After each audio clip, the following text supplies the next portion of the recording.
N news मध्ये आपले स्वागत आहे। आपण पाहत आहात आदिवासी न्यूज वार्तामध्ये परिसरातील क्रीडा, शैक्षणिक, राजकीय व इतरही घडामोडी। आता पाहूयात सविस्तर वृत्त। आदिवासी न्यूज वार्तासाठी संपर्क नंदकुमार तोटेवाड। आपलं स्वागत। सर्वांना सुरुवातीला भारतरत्न डॉक्टर बाबासाहेब आंबेडकर या महामानवाच्या जयंती निमित्त कोटी कोटी प्रणाम। सर्वांना खूप खूप शुभेच्छा। आजचा आपला जो व्हिडिओ आहे तो व्हिडिओ यासाठी खास आहे की हा व्हिडिओ पेशा क्षेत्रातल्या उमेदवारांसाठी आहे आणि पेशा क्षेत्रामध्ये नवीन भरती प्रक्रिया जी आहे ती बंद पडलेली आहे असं मी म्हणत नाही, तर असं शासनाचं एक पत्र आहे, ते पत्र या ठिकाणी म्हणतंय। हे शासनाचं पत्र कुठलं आहे तर शासनाचं पत्र आहे वनरक्षक तथा क्षेत्र संचालक मेळघाट व्याघ्र प्रकल्प यांचं हे कार्यालय आहे अमरावतीचं। आणि या अमरावती कार्यालयामध्ये हे जे पत्र आहे त्या पत्राच्या अन्वयार्थ मी हे या ठिकाणी वाक्य उद्गारलेलं आहे।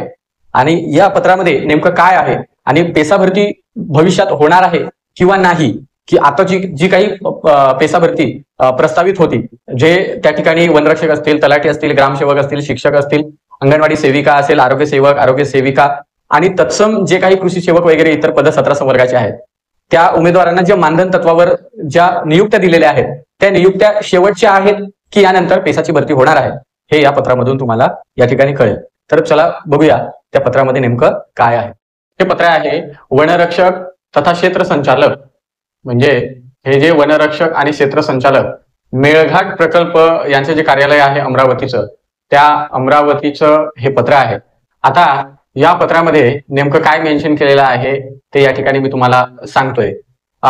ही जी पदभरती आहे ती पदभरतीचा दावा क्रमांक आहे 142/2024-25 आणि हे पत्र निर्गमित झालेलं आहे 8/4/2025 रोजी।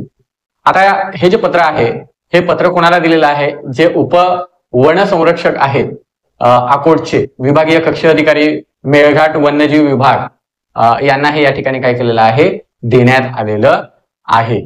आता बघा यामध्ये नेमकं काय म्हटलंय ते आपण जाणून घेऊ। विषय आहे वनरक्षक सरळ सेवा भरती 2025। म्हणजे आता आपले जे वन मंत्री आहेत, वनमंत्री यांनी जी काही वनरक्षक सरळ सेवा पदभरतीच्या अनुषंगाने विधानमंडळामध्ये जे काही भाष्य केलं होतं आणि त्यानंतर ही पदभरती या ठिकाणी काय होते सुरू झालेली आहे। आता यामध्ये सगळी जुळवाजुळव या ठिकाणी सुरू आहे आणि यामध्ये जो काही संदर्भ जोडलेला आहे तो संदर्भ जोडलेला आहे तो आहे वनरक्षक प्रादेशिक अमरावती यांचं जे कार्यालय आहे तो या ठिकाणी काय केलेला आहे, संदर्भ जोडलेला आहे। आता यामध्ये नेमकं काय म्हटलंय ते आपण जाणून घेऊ। म्हणजे इथे जरी नीट दिसत नसलं तरी मी तुम्हाला ते स्पष्ट करून सांगतो।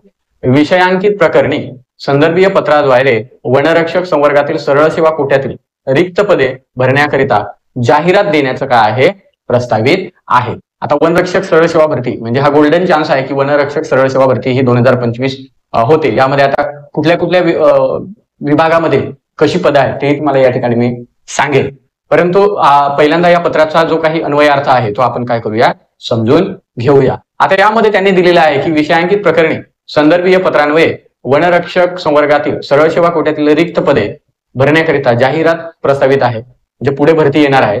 परंतु सध्या स्थितीमध्ये अनुसूचित क्षेत्रातील म्हणजेच पेसा 17 संवर्गाच्या आरक्षणाच्या बाबतीत ज्यामध्ये वन विभागातील वनरक्षक पदाचा काय आहे, समावेश केलेला आहे। आणि त्यामध्ये काय झालेलं आहे की 17 संवर्गाच्या आरक्षणाच्या बाबतीत प्रकरण माननीय सर्वोच्च न्यायालयामध्ये प्रलंबित आहे।